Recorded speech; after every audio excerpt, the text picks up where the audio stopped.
el himno de victoria.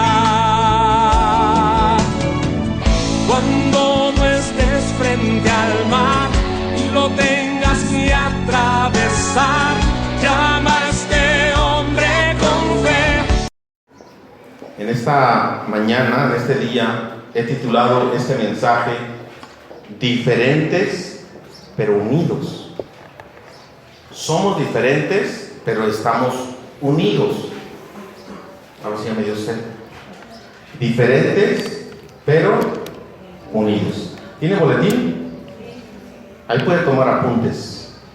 Si usted le gusta tomar apuntes del sermón, el título es Diferentes, pero unidos, basados en Efesios 4, del 1 al 6. Efesios capítulo 4, del 1 al 6. Si usted no le gusta apuntar, no quiere apuntar o no puede, recuerde que las prédicas se están subiendo a YouTube. Busque el canal Alfredo Pérez Quirós o vaya a la página de Unifam Coacalco donde dice prédicas YouTube, ahí están las prédicas. Entonces, las prédicas de aquí de los domingos se graban, obviamente solamente en audio, y las puede ver usted a través de YouTube, ¿vale? Permítame tomar algo.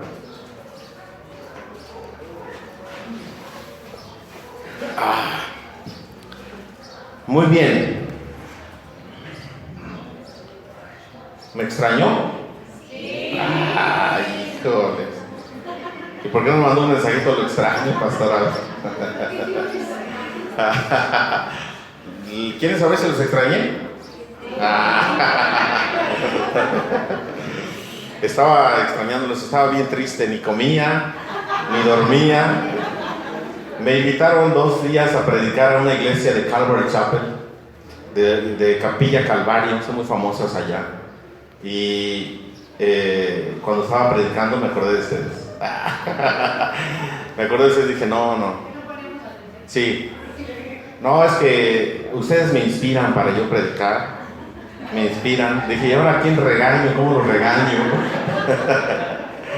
Pero, hermanos, gracias a Dios fue un buen tiempo con la familia, con mi hermana, y fue mi mamá con nosotros. Pero un lugar también, con mi esposa, mis 2 hijos, un lugar muy bonito, como nuestro bello México. Pero cuando uno ve la naturaleza, la creación de Dios, de veras que no le queda otra más que caer de rodillas y adorar a Dios. Entonces, fue un buen tiempo, hermanos. Gracias a Dios que pudimos ir y venir con bien, y que ustedes también aquí están bien. Amén.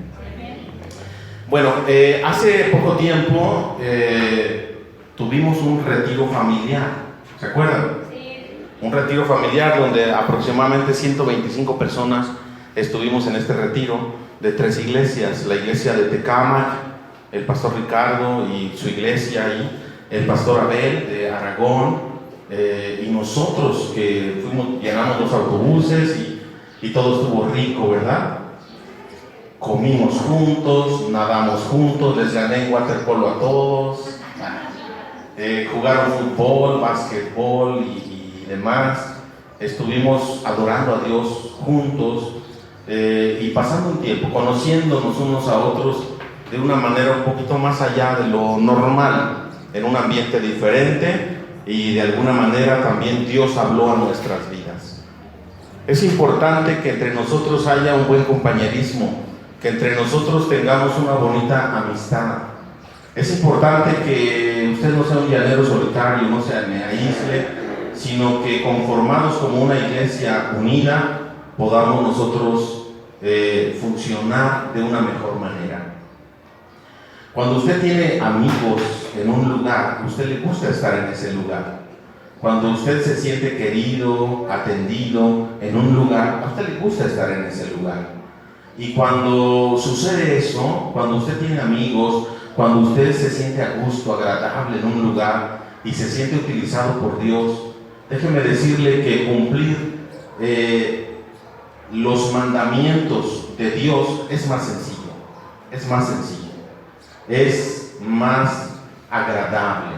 Miren, nosotros tenemos una visión. En Unifam Coacalco tenemos un eslogan. ¿Cuál es el eslogan? Una iglesia donde ¿qué? Conocerás el amor y el poder de Dios. Es decir, usted puede decirle a cualquier persona en la calle que le aborde, que le pregunte, ¿y tú dónde te congregas? En Unifam Coacalco. Si tú vas, conocerás el amor y el poder de Dios. Amén. Usted debe tener esa seguridad de que toda la gente que llegue a esta congregación, aquí va a poder ver el amor de Dios a través de usted y va a experimentar el poder de Dios a través de lo que aquí hacemos. Y Dios se manifiesta cambiando vidas, sanando enfermedades, restaurando matrimonios y muchas cosas. Dios se manifiesta de una manera poderosa en la iglesia, y entonces usted debe tener la seguridad. Pero tenemos una visión también aquí. No andamos a ciegas, no andamos a ver, cada quien haga lo que le guste, lo que le plazca, camine cada quien en la dirección que quiera, y entonces a ver a cómo nos toca y a ver cómo nos va. No, tenemos una visión clara. En esta congregación nosotros nos dedicamos a formar líderes de excelencia. En esta congregación nos dedicamos a formar líderes de excelencia porque creemos que solamente a través de la plantación de iglesias, enviar misioneros y pastores a fundar nuevas iglesias, es como cumplimos la gran comisión de nuestro Señor Jesucristo. En esta iglesia nos regimos bajo 5 propósitos. No es solamente de, a ver, ¿qué vamos a hacer? ¿Vamos a hacer misiones? Sí. ¿Vamos a enviar misioneros? Sí. ¿Hay dinero? Si hay dinero, entonces podemos sustentar y solventar y ayudar en la obra misionera. Si hay dinero en la tesorería. No se trata de si hay dinero. No se trata meramente de ser una iglesia que se enfoque en la palabra, o que solamente se enfoque en el evangelismo, o que solamente se enfoque en la adoración. Hay iglesias que se enfocan, se especializan en ciertas áreas solamente. Nosotros hemos decidido buscar un equilibrio entre estos 5 propósitos. ¿Alguien me quiere decir cuáles son los 5 propósitos por los cuales tú y yo estamos reunidos hoy aquí? Los 5 propósitos. 1. Adoración.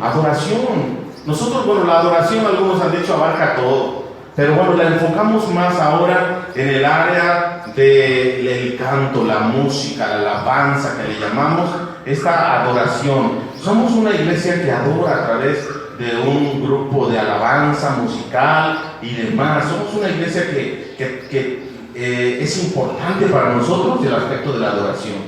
¿Cuál es el otro aspecto? El compañerismo. ¿Sabe usted que hay personas que no les gusta tener compañerismo entre nosotros?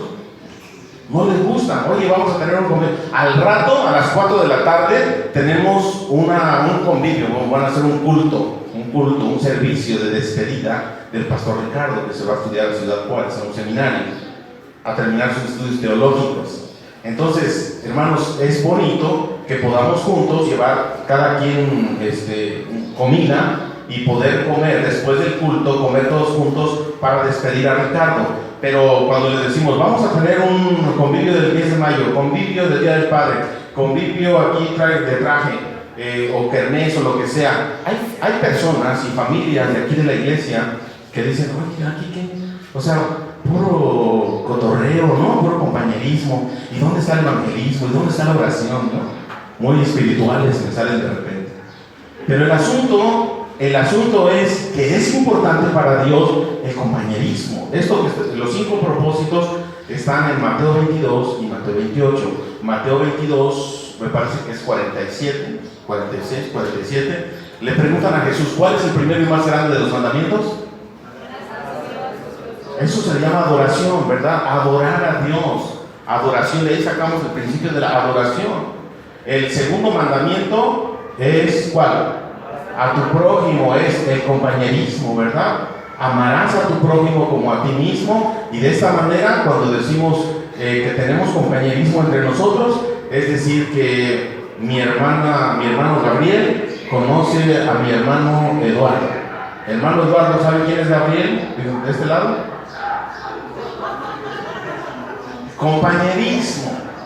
El compañerismo.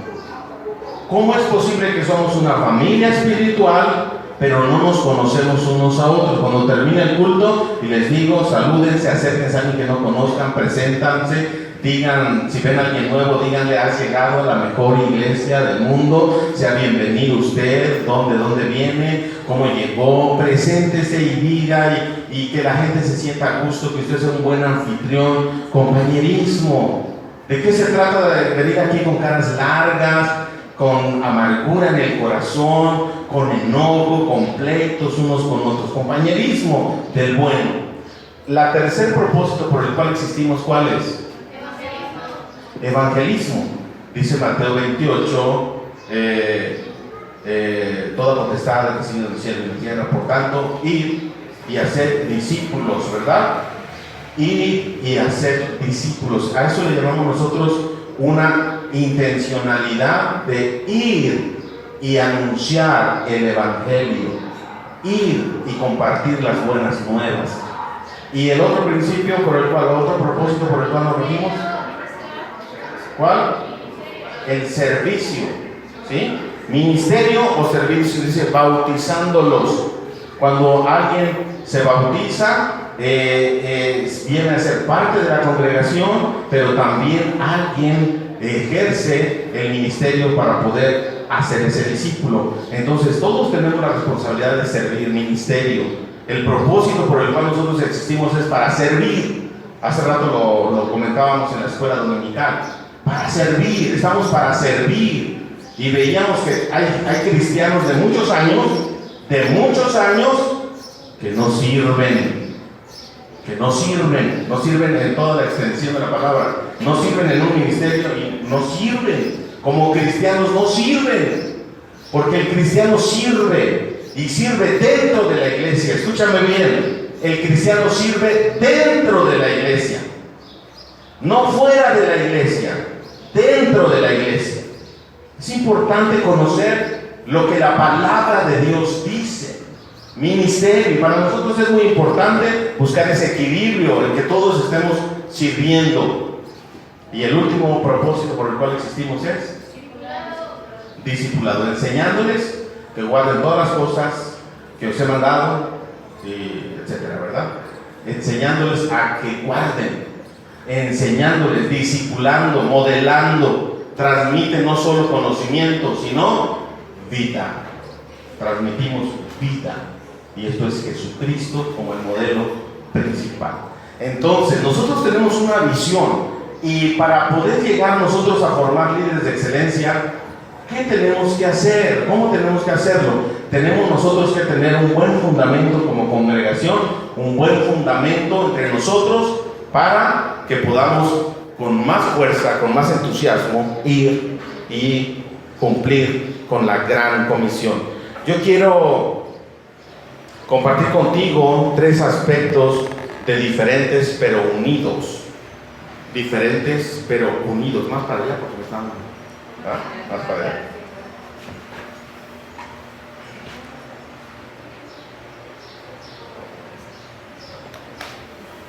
Si le ayudas, David, por favor. Eso. Ahí está, más o menos. Ya te llega, así que te mueva así el cabello, ¿no? Diferentes pero unidos. En primer lugar, viviendo como hijos de Dios. Ya estamos en Efesios, capítulo 4, versículo 1.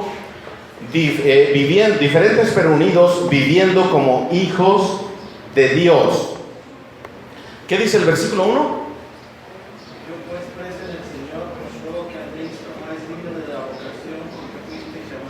Yo pues preso en el Señor ruego que andéis con la vocación, andéis dignos, porque vivan, es la versión Reina Valera 60, dignos de la vocación con la que han sido llamados. Muy bien. El apóstol Pablo tiene algunas cartas que él escribió cuando no estaba preso y algunas cartas que escribió cuando estaba preso. Esta es una de las epístolas, así se le llama, de la prisión. Epístolas de la prisión. Dice, yo preso en el Señor, es decir, él está en la cárcel en este momento que está escribiendo Efesios. Dice, preso en el Señor, les ruego, les exhorto, les animo a que vivan, dice la NBI, a que vivan con dignidad, ¿cómo dice? De una manera digna el llamamiento que han recibido de Dios. Muy bien. Entonces, en primer lugar, viviendo como hijos de Dios. ¿Cómo es entonces vivir de manera digna al llamamiento? ¿Cómo es vivir como hijos de Dios? ¿Cómo nosotros podemos imaginar, pensar y saber o vivir que es lo correcto vivir como hijos de Dios? Estamos hablando de que somos diferentes entre nosotros, somos diferentes. ¿Usted cree que en este retiro que tuvimos hace unas semanas todos pensábamos igualito? ¿O cuando nos reunimos aquí todos tenemos los mismos sueños, anhelos, educación, manera de hablar, personalidad? ¿Todos somos igualitos? Como robots en línea, pum, pum, pum, pum. ¿Así? No, ¿verdad? ¿Somos diferentes? Pero hay unidad. ¿Sí hay unidad entre nosotros o no? Somos diferentes, pero necesitamos nosotros estar unidos. Necesitamos trabajar en la unidad. Somos diferentes, pero tenemos que vivir como hijos de Dios. Y como hijos de Dios tiene que darnos una identidad en la cual nosotros tenemos que andar. Dice, ustedes vivan dignamente conforme al llamado de Dios. Ahora, aquí viene algo interesante, conforme al llamado de Dios. ¿Quién de los que estamos aquí ha sido llamado por Dios? Levante su mano con ganas, así que diga, yo estoy agradecido por el llamado que Dios me ha hecho, ¿no? ¿Ha sido llamado por Dios usted? Ahora, usted dice que el apóstol Pablo, yo te ruego que vivas de una manera digna conforme al llamado, o sea, que sea congruente el llamado que has tenido como hijo de Dios y tu manera de conducirte, tu manera de hablar, tu manera de actuar. ¿Qué significa que nosotros tenemos que vivir dignamente de acuerdo al llamado? Es decir, si usted dice que es hijo de Dios, si usted dice que fue llamado, obviamente es hijo de Dios, tiene que vivir como hijo de Dios. ¿Cómo vive un hijo de Dios? Bueno, antes de ver cómo vive un hijo de Dios, es el honor y el privilegio. ¿Usted se siente agradecido porque Dios le ha llamado? ¿Es un honor para usted ser llamado hijo de Dios? ¿Para usted es un motivo de alegría, gozo, que no le cabe en su pecho el poder decir soy cristiano? ¿Sí o no? ¿Usted le anda compartiendo a medio mundo que es cristiano? ¿Porque no le cabe? A ver, vivir dignamente de acuerdo al llamamiento significa que nosotros debemos de saber la magnitud de quién nos llama, de quién nos llamó. Si usted entiende quién le llamó y qué es lo que Él ha hecho, su obra en la cruz del Calvario, la obra de Cristo en la cruz ha marcado una diferencia en su manera de vivir, y esto es precisamente de lo que está hablando, no de algo superficial, no de algo meramente religioso, no de algo en lo cual usted pueda decir solamente pero no manifestarlo, sino que se trata de algo más allá y más dentro del corazón. Dice el apóstol Pablo en el primer versículo, por eso yo, que estoy preso por la causa del Señor, les ruego que vivan de una manera digna del llamamiento que han recibido. Y aquí es donde nosotros podemos pensar y detenernos un ratito y decir, he sido llamado por Dios. Wow. Soy un hijo de Dios. Qué honor, qué privilegio. Fui salvado por Cristo Jesús. ¿Cuánto costó? ¿Qué significa ser salvado? ¿Qué significa el poder visualizar a Cristo muriendo en una cruz por mí? ¿Qué significa para ti? Escúchame bien, iglesia. Si no empezamos de lo más sencillo y no visualizamos la obra de Cristo en la cruz y su magnitud, nada absolutamente de lo que venga después te va a impactar. Y tal vez tú vayas a decir, Yo quiero ver un milagro, o voy a ver un milagro, o he visto un milagro. He visto a un paralítico levantarse, a un ciego ver, a una persona de cáncer ser sanada, o de SIDA, o de lo que sea. Pero eso es lo de menos, si tú no comprendes la magnitud de lo que sucedió en la cruz del Calvario. Eso no sirve para nada, y podemos tener la evidencia bíblica en el Nuevo Testamento de cuántas personas Cristo hizo milagros continuamente, milagros hasta de resurrección de muertos. Y era espectacular por un ratito. Pero cuando comprendemos la magnitud de lo que sucedió en la cruz del Calvario, hermano, hermana, iglesia, que hoy estás aquí escuchando la palabra de Dios, esto va a ser diferente porque es algo fresco cada mañana. No es rutina, no es monotonía, no es algo que se repite continuamente. Es algo porque su misericordia, ¿cada cuándo se renueva? Su misericordia de no darte lo que mereces. ¿Sabe qué es misericordia? Que no se te da lo que mereces. ¿Y qué mereces? Lo peor, la muerte. Pero Dios no te la da. ¿Por qué? Por su misericordia. Y su misericordia se renueva cada cuándo. Cada mañana tiene que ser fresco el perdón de Dios, y la manifestación de Cristo en la cruz del Calvario tiene que reflejarse cada mañana.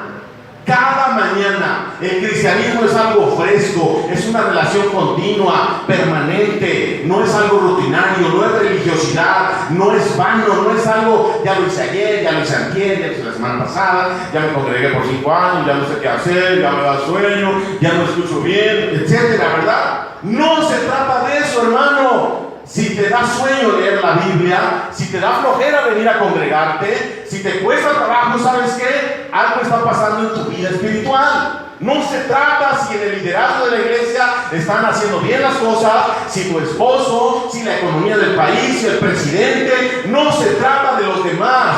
Si te da sueño leer la Biblia, si te da sueño congregarte, si te da flojera practicar los principios espirituales, algo está pasando en tu corazón y en tu vida. Algo está pasando en ti. Y se trata de que no estás consciente de lo que Cristo hizo en la cruz y cómo se renueva su misericordia cada mañana. Lucas 9:23, ¿qué dice? De memoria. Cada rato lo digo yo. Lucas 9:23. Si alguno quiere ser mi discípulo, y usted dijo, yo soy hijo de Dios, yo tengo el honor de ser llamado por Dios. ¡Wow! El honor. ¿Sabes qué significa eso? ¿Sabes qué? El que se acerca a Dios se acerca con temor y temblor. Dice Santiago, tú dices que crees, ¿verdad? ¿Y sabes qué dice Santiago? También los demonios creen. ¿Y qué más hacen los demonios? Pero tú no tiendas, ¿o sí? Mira, los demonios creen y tiemblan cuando se les menciona el nombre de Cristo. Pero tú no, ¿verdad? ¿Sabes qué significa ser llamado por Dios? ¿Sabes qué significa ser llamado y tener el honor y el privilegio de estar delante del 3 veces santo? ¿Sabes qué significa la santidad de Dios? Puedes llegar tú así como si nada delante del Dios, así como si nada. Antes tiene que suceder que la sangre de Cristo te limpie de todo pecado. Y entonces podrás entender que para acercarte a Dios tiene que ser con temor y temblor. Y podremos comprender entonces el honor, el privilegio de ser hecho un hijo de Dios. Misericordia Dios tiene todos los días de nosotros porque se renueva cada mañana y no te da lo que mereces. Y su gracia se derrama y sí te da lo que no mereces.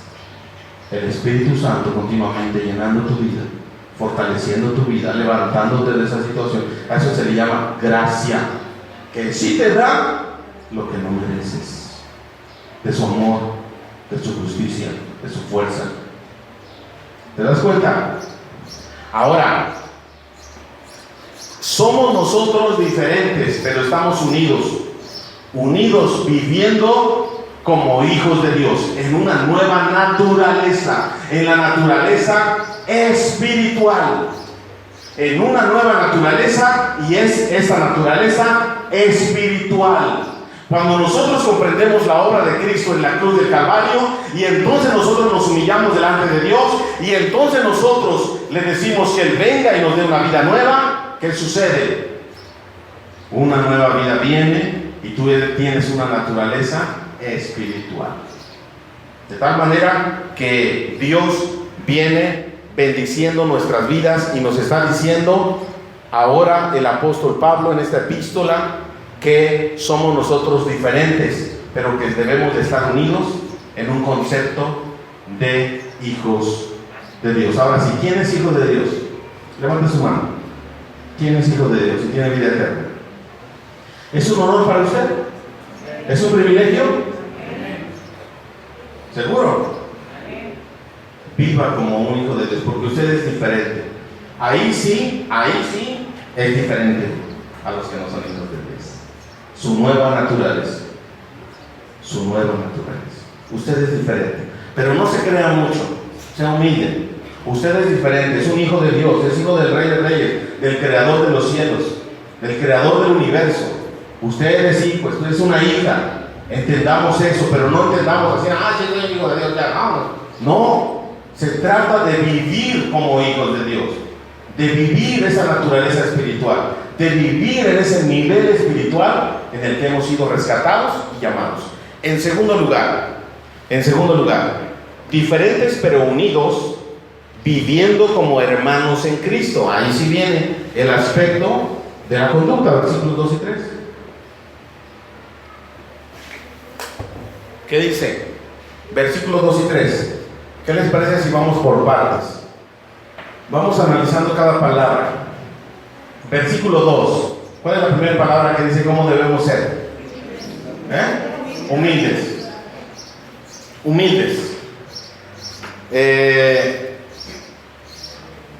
Somos diferentes, ¿verdad? Somos diferentes todos nosotros, venimos de contextos distintos, de educación distinta, de colonia distinta, de una calle distinta. Trabajamos en cosas distintas, pensamos de manera diferente, nos educaron de una manera distinta. A mí sí me disciplinaron, a ustedes no. Y situaciones así. Entonces somos diferentes en personalidad, somos diferentes para hablar. Unos hablan norteño, unos chilango, otros centroamericanos y demás, ¿verdad? Pero estamos unidos, ya vimos en primer lugar en una naturaleza espiritual. En segundo lugar, viviendo como hermanos. Ahora, ¿cómo viven los hermanos? Como perros y gatos, decía mi mamá, parecen perros y gatos, ¿no? ¿Cómo se lleva usted con sus hermanos carnales, los que tienen? ¿Cómo se llevaban cuando eran adolescentes, niños? ¿Verdad? ¿Cómo se llevaban? Para eso son los hermanos, para pelear, ¿verdad? Ahora, dice que debemos nosotros conducirnos de una manera correcta. Es decir, que en este segundo punto de nuestro bosquejo, el aspecto es que en las diferencias vamos a encontrar roces. Vamos a encontrar que a veces no nos vamos a caer bien. ¿Alguien le cae mal a usted aquí de la congregación? No me lo digan. ¿Alguien le cae mal? Vamos a decirlo así. ¿Alguien le cae mal? Y algo que está sucediendo en la iglesia no le gusta, es normal, está bien, no tenga miedo, no voy a identificar a ver quién es. Está bien, pero el punto es cómo vamos a enfrentar estas diferencias, estos enojos. ¿Alguna vez usted se ha enojado con algún hermano en Cristo? ¿O no? Pura santidad. ¿Alguna vez ha tenido diferencias, se ha enojado, le ha gritado, le ha ofendido? ¿Ha hablado mal de alguien aquí? ¿Alguien ha hablado mal de mí? A ver, a mis espaldas. A ver, díganos, ¿qué dice usted? Díganos de frente, órale. A ver si. Y situaciones así, hermanos, se dan. Claro, porque cree que el apóstol Pablo le está escribiendo a una iglesia. Y eso está suave con ellos. Porque cuando le escribe a los corintios, cuidado. Pero está suavecito. Pero aquí les está dando un consejo. Les ruego que se conduzcan a la altura. Son hijos de Dios, conduzcanse a la altura. Son espirituales. Dios los llamó. Sean dignos del llamado. Ahora, también como hermanos, cuando se congreguen, le está hablando a la congregación, le está hablando a la iglesia y les está diciendo: sean humildes. A ver, ¿quién es humilde, sencillito y carismático? La primera característica de que no es humilde es que levanta su mano, ¿no?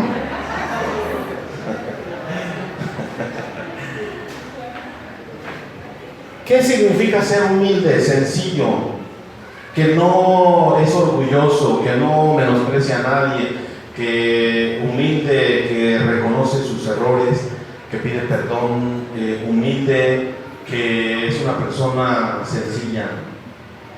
¿Qué más? ¿Cómo describiría usted la humildad? O dígame usted, a ver, piense en alguien cerca de usted que sea humilde, que no sea Cristo. Alguien cerca de usted que sea humilde, sencillito y carismático.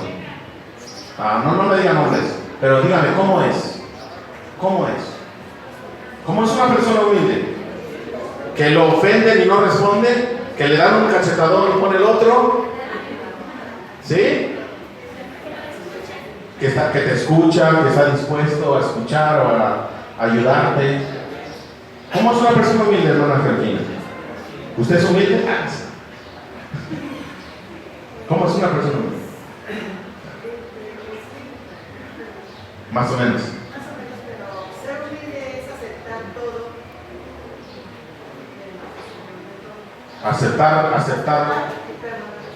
Aceptar las ofensas de los demás y perdonarlos. Hermano Claudio, ¿qué es humilde? Que no tiene soberbia. El soberbio se cree mucho, humilla a los demás, menosprecia a la gente, se burla, hace bullying, pero bullying cristiano.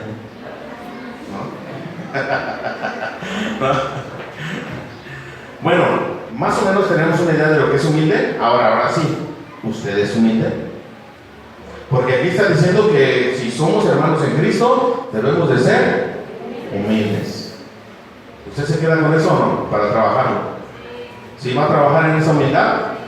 ¿O usted se enoja, es soberbio, orgulloso, no perdona, tiene amargura en su corazón, resentimiento? El que tiene resentimiento, amargura, no perdona, tiene sed de venganza, es un orgulloso y soberbio de primera. Es decir, nada humilde, ¿no? Nada humilde. Muy bien, la siguiente palabra, ¿cuál es? Mansedumbre, dice la Reina Valera 60. Amable. Muy bien. Ahora, ¿quién de los que estamos aquí es amable? Servicial. Rápido, pronto, para poner una silla, para quitar una silla, para hacer de comer, para lavar los trastes, para cortar el pasto. Tuvimos que mandar a cortar el pasto porque nadie era servicial, ¿no? Amable. A ver, dígame, ¿usted conoce a una persona amable? ¿Sí? Pues dice, cuando se ve en el espejo, ¿no? ¿Quién? ¿Hay personas amables todavía en este planeta? Sí. ¿Sí? ¿Hay caballeros? Sí. Serviciales, amables. ¿Cómo dice mansedumbre? Mansos. ¿Sí? Amables, tranquilos, que no se alebrestan a la primera. Que no, si alguien les grita, tranquilo. Dice Proverbios 15.1, Proverbios 15.1 o 17.1. La palabra áspera hace subir el furor o el enojo. Y la palabra amable ablanda o quita la ira, ¿verdad? Entonces, cuando hay un pleito y los dos son fufurufus y los dos se encienden, Cuando ninguno es amable, ¿qué pasa? Pues obviamente viene la crisis, ¿verdad? Y explota la bomba. Y sale el tultepezazo, ¿no? Entonces explotan los cohetes. Y de esta manera entonces dice la palabra de Dios que entre nosotros debemos de ser amables, mansos, humildes, amables o mansos. ¿Qué más? ¿Qué más? Sí, hermano Claudio, dígame. Condescendientes, claro, saber negociar. La siguiente palabra, ¿cuál es? Pacientes, ándele para que se me quite, ¿no? A ver, pacientes. Dice la palabra de Dios que somos diferentes, pero debemos de estar unidos y debemos de trabajar para la unidad. Y en la unidad, obviamente, si estamos nosotros de diferentes lugares, pensamos de diferente manera, personalidad distinta. De seguro que si usted pastoreara esta iglesia, la pastoreara de manera distinta que yo, ¿verdad? Usted si fuera diferente, ¿sí o no? Sí, yo sí haría esto y haría aquello y haría, no, que el pastor no hace esto y aquello. Usted sí lo haría, ¿verdad? Porque es diferente a mí. Cuando usted esté pastoreándola, haga lo que a usted le corresponda, ¿no? Pero somos diferentes. Y en ese sentido, aquí la situación es, ¿cómo es paciencia la otra palabra? ¿Somos pacientes? ¿Unos con otros? ¿Me toleran? ¿Son pacientes conmigo? ¿Quieren que yo sea paciente con ustedes? Ya no se puede. Ya no aguanto. Ya no aguanto, hermano. Vengan a las clases de escuela dominical, por favor. Se me va a acabar la paciencia.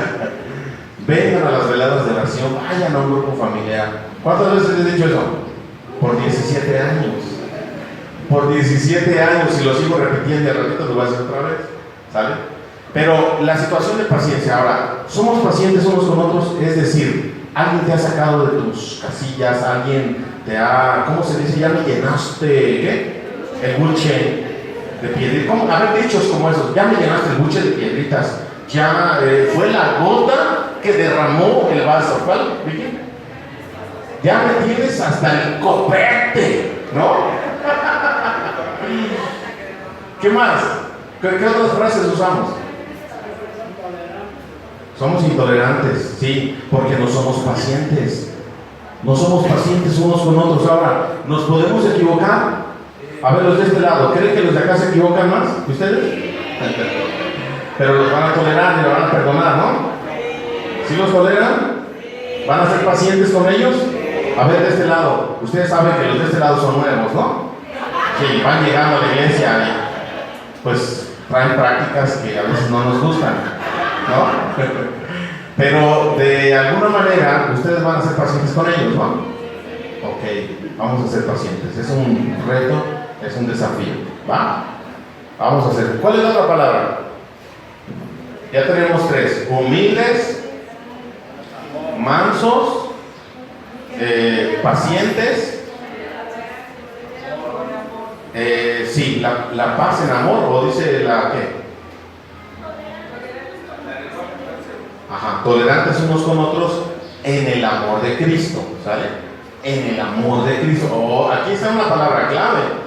O sea, ¿cómo nos vamos a tolerar en el amor de Cristo? Si usted quiere tolerar en sus fuerzas, es imposible. Escúcheme bien, el amor, el perdón, la paciencia, ¿son frutos de quién? Del Espíritu Santo, no de usted, del Espíritu Santo.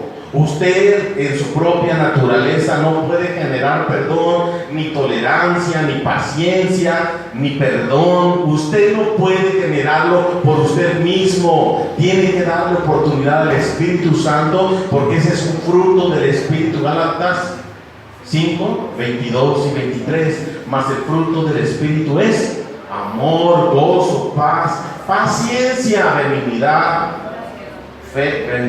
benignidad, mansedumbre, templanza. Contra tales cosas no hay ley.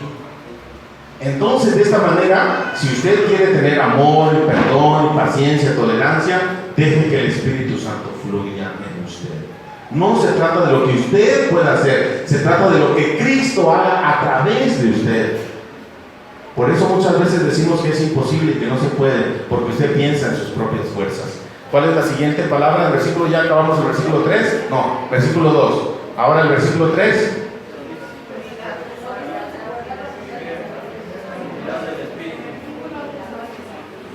Solícitos, ¿cómo dice la NBI?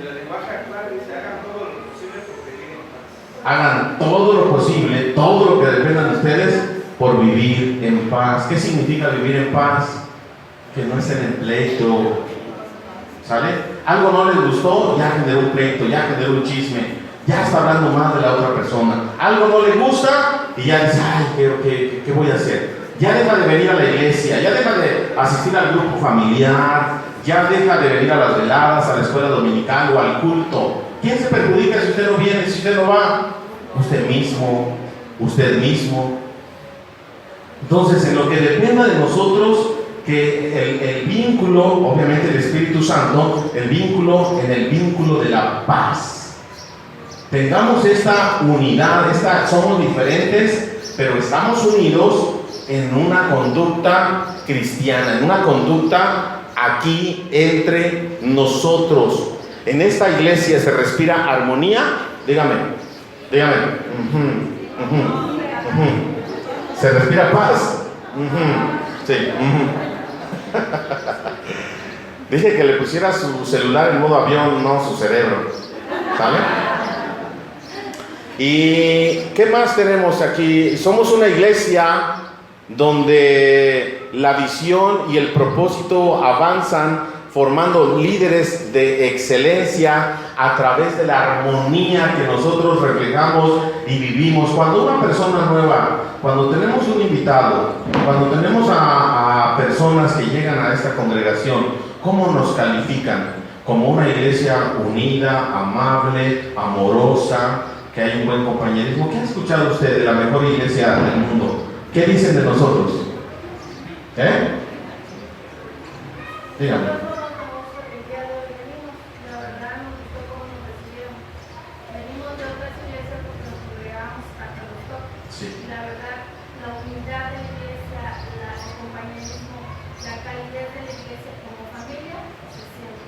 Muchas gracias. Ahí está. Pasaron. Hoy no los voy a regañar. Pasaron la prueba. Vamos al tercer punto, ¿no? El tercer y último punto acerca de diferentes pero unidos es viviendo el diseño de Dios. Viviendo el diseño de Dios. Iglesia, no vamos a llegar a una visión de formar líderes de excelencia cuando no estemos en el centro del diseño de Dios. Dice el versículo 4, ¿un mismo qué? ¿Qué significa eso? Que hay 2 iglesias, 3 iglesias, bueno, sí, aquí hay muchas denominaciones y dentro de las denominaciones hay muchas variantes, hay muchas. Está dentro de la iglesia católica, están los jesuitas, están los marianitas, están los, ¿qué más? Los agustinos, están las carmelitas descalzas, las marielenas con vestidas y demás, ¿verdad? Entonces tenemos dentro de los evangélicos cristianos, de los evangélicos, están los bautristes, están los presbiterianos, que nosotros llamamos presbiterianos, están los metodistas, que somos nosotros muertodistas, están los UNIFAM, están las asambleas de Dios, están los hermanos libres, están los de Capilla Calvario. No, evangélicos cristianos. Y de ahí tenemos sectas de muchas, ¿verdad? Muchos grupos sectarios, como los mormones, los testigos de Jehová, los adventistas del séptimo día, la luz del mundo, la masonería, los espiritistas y demás. Bueno, pero tenemos una gran variedad. Ahora, iglesia, aquí dice, ¿por qué es un solo qué? ¿De qué está hablando? De la iglesia. La iglesia es el cuerpo de Cristo. Y la iglesia no son 2, ni 3, ni más. Es uno. Es uno. ¿Cristo viene por quién? ¿Cuál? ¿Unifam? la mejor iglesia del mundo? Cristo viene por su iglesia. Y estamos hablando de una iglesia invisible. Es decir, que solamente Cristo sabe. Cuando está visible, claro que sí. Pero invisible porque está en todo lugar, de todos los tiempos. Y Cristo viene por esa iglesia creyente. La iglesia universal. Por eso se llama católica, universal. La iglesia universal. Él viene por esa iglesia universal invisible, que son todos los creyentes genuinos. Y es una, no dos ni tres. Todo el que creyó en Cristo Jesús. Por eso es importante el primer punto. Si usted entiende que somos diferentes pero unidos en esta nueva naturaleza, usted pertenece a la iglesia, el cuerpo. Y este cuerpo es diseño de Dios. Escúcheme bien, cuando alguien menosprecia, por eso me molesta, cuando alguien menosprecia lo que Dios diseña, lo que Dios establece, porque solamente Satanás es el único que está en contra del matrimonio, de la iglesia y de lo que Dios instituye. Satanás está en contra. Y si usted se pone en contra de la iglesia que Dios instituyó, que Dios define, por eso murió Cristo por su iglesia. ¿No dice así Efesios en el siguiente capítulo 5 y 6? Cristo murió por su iglesia y la sustenta y la santifica y la cuida para luego presentársela a Él mismo. Y hace una comparación con el matrimonio, el varón y la esposa de Cristo es la iglesia.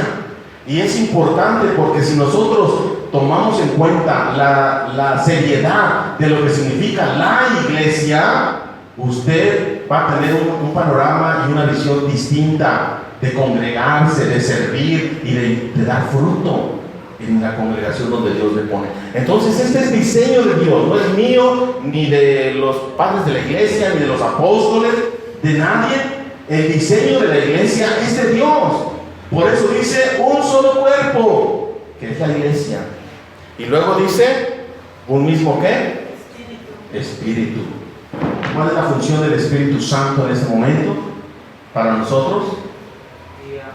Nuestra guía, nuestro consuelo, nuestro maestro, nuestro ayo, ¿verdad? Nuestra guía.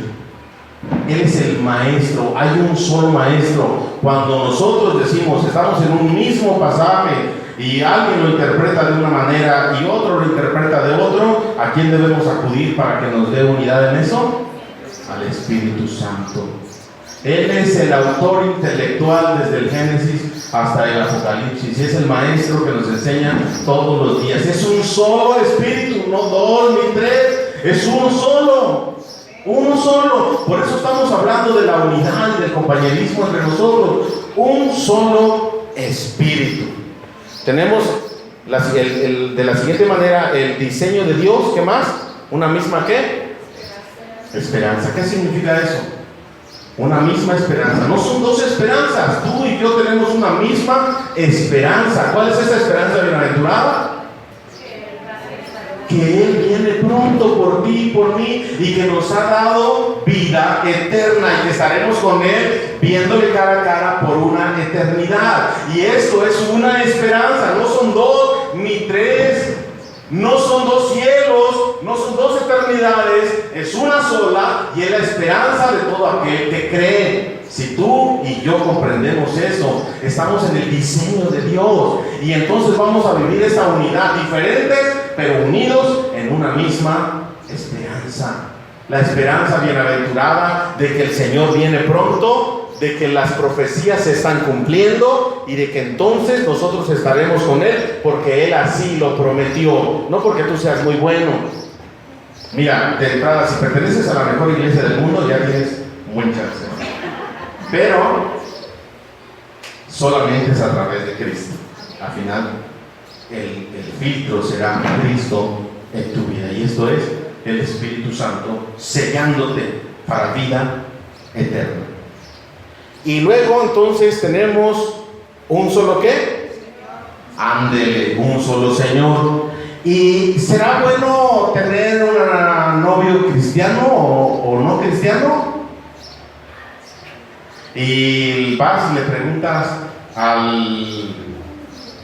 quién le preguntas? Al mejor amigo. Le preguntas al mejor amigo, ¿tú crees que yo soy cristiana? ¿Puedo tener un novio no cristiano? Ah, sí, claro que sí. ¿Por qué es el problema? Si tienen amor, ¿cuál es el problema?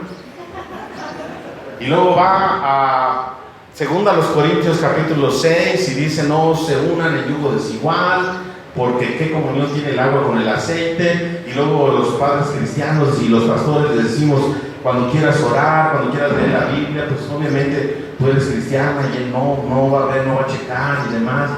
Y pues déjame pensarlo, ya tuve la opinión de acá, de mi amigo, ya tuve la opinión de la palabra de Dios, voy a ver. No, hay dos señores. Nos conducimos como si tuviéramos dos señores.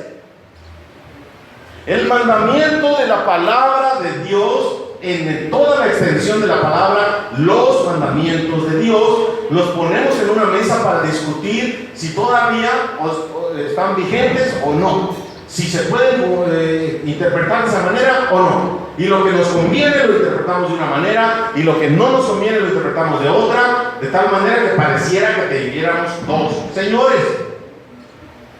Hay un solo Señor. Y cuando el Señor manda, ¿usted qué hace? Obedece. Punto final. No está para discusión. Punto final. Absoluto. Dicen los filósofos: nada es absoluto, todo es relativo. Mentira. O cumples el mandamiento, eres un hijo de Dios. Punto. Obediente.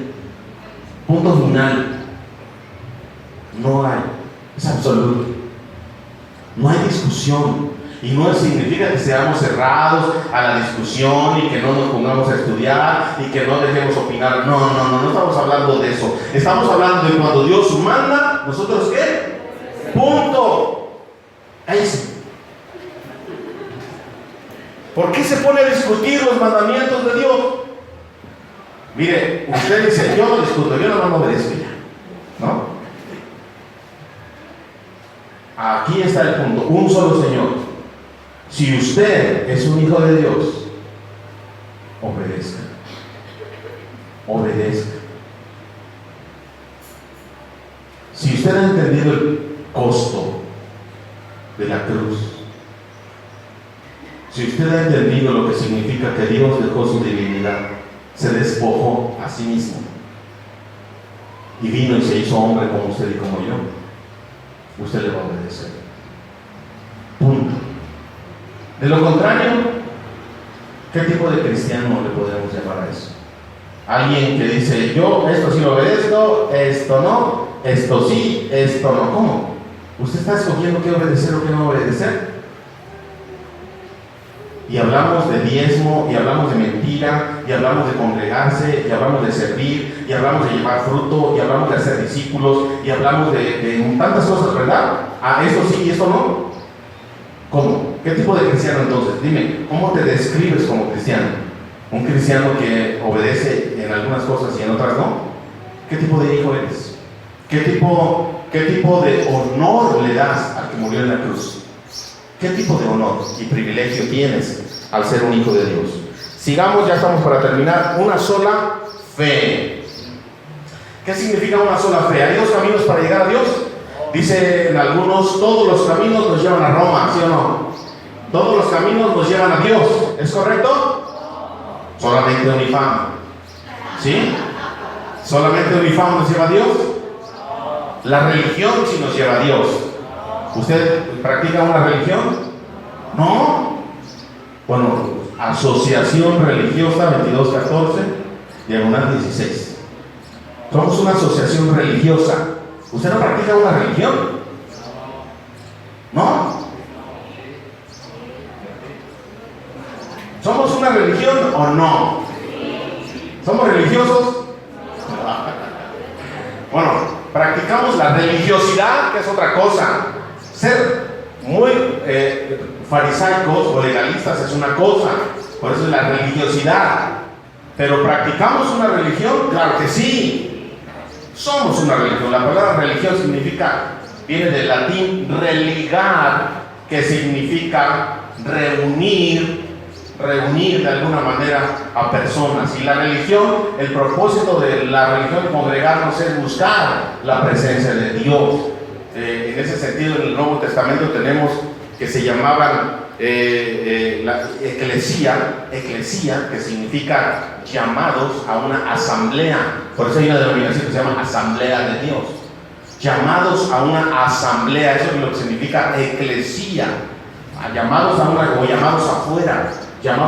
venían de sus casas afuera, tenían una reunión y adoraban a Dios.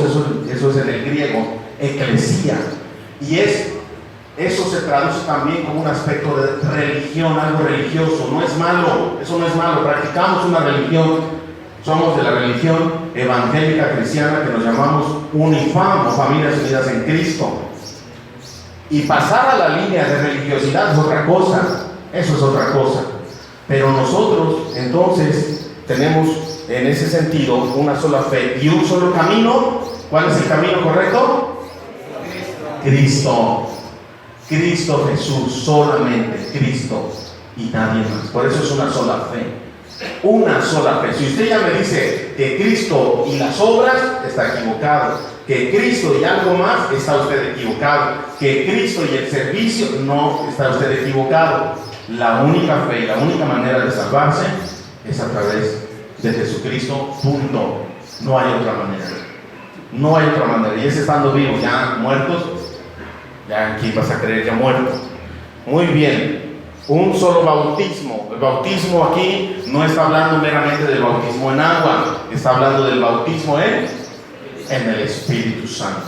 Es decir, esa llenura que continuamente debemos de tener para vivir en santidad, para poder resistir a la tentación, para poder resistir a las pruebas continuas y a las crisis, y que tu fe no decaiga. Y se requiere el Espíritu Santo llenándote. Dice la palabra de Dios: no os embriaguéis con ¿qué? Con vino, ni con cerveza, ni con tequila, nada, en lo cual hay disolución. Antes bien ser ¿qué? Llenos del Espíritu Santo. No se dejen controlar, en otras palabras, por el vino o la borrachera. Déjense controlar por el Espíritu Santo, de tal manera que su conducta sea una conducta correcta. Por eso es un solo bautismo, bautizados en el Espíritu Santo. Y por último, un solo Dios y Padre, que está en todo y en todos. Un solo Dios y Padre. ¿Qué significa? Que todo el control está en Él. Él tiene todo bajo control. No te preocupes. ¿Dónde descansa tu paz? ¿Dónde está tu tranquilidad? En Dios. Se te está cayendo el mundo alrededor, no importa. Eres un hijo de Dios, ya la libraste. Ya la libraste. ¿Has creído en Jesucristo? No te preocupes. ¿No tienes para comer hoy o mañana y eres cristiano? No te preocupes. Dios proveerá. Amén. ¿Estás enfermo? ¿Tienes una crisis familiar? No te preocupes. Todo está en el control de Dios. Un solo Dios y un solo Padre. Y significa Padre, Abba, que tiene cuidado de mí. Él tiene todo el control. Diferentes, sí somos diferentes, pero estamos unidos. Allá afuera hay un mundo perdido. Y nosotros estamos haciéndonos viejos. Y vienen nuevas generaciones. Las nuevas generaciones serán los próximos que están aquí al frente predicando, pastoreando, liderando. Los próximos maestros y misioneros serán las próximas generaciones. ¿Estaremos formando líderes de excelencia? ¿Estaremos nosotros viviendo un compañerismo y una vida de unidad para cumplir la gran comisión? ¿Estaremos llevando el mensaje de manera correcta, diciéndole al mundo que hay esperanza en esta vida, que hay perdón? ¿Cuántas personas alrededor quieren suicidarse, quieren abortar, se meten a las drogas porque no hay otro camino? Son violentas, están en muchas situaciones de adicción, no solamente de droga, alcohol, de otras cosas, en idolatrías, en venganzas y tanta maldad que tenemos alrededor. ¿Quién llevará el mensaje de vida y de esperanza si no somos nosotros? Si no somos nosotros, ¿quién lo hará? Es por eso que tú y yo tenemos un gran desafío, de que en medio de la diversidad, en medio de las diferencias, podamos buscar esa unidad que Cristo quiere. La unidad que nos va a llevar, dice un dicho, la unión hace ¿qué?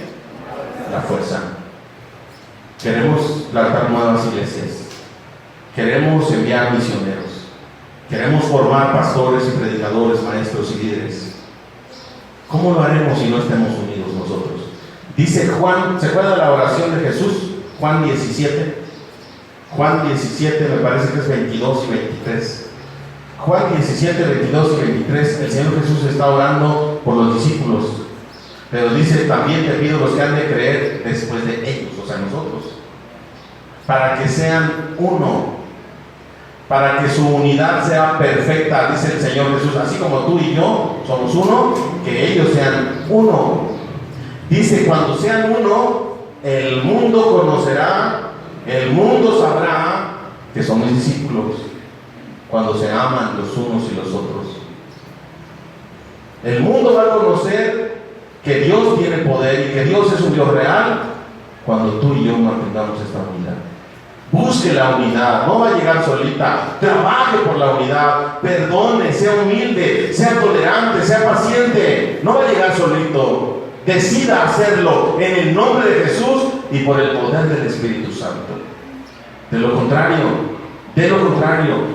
la gente que nos observa dirá: si así, mira cómo son, ¿para qué voy ahí? Si se están peleando. Que nuestro testimonio y nuestra vida y nuestra conducta sea distinta. Que nosotros estemos sujetos a lo que Dios nos manda. Cierren sus ojos, inclinen su cabeza y oremos. Padre, te damos gracias, Señor, por esta oportunidad.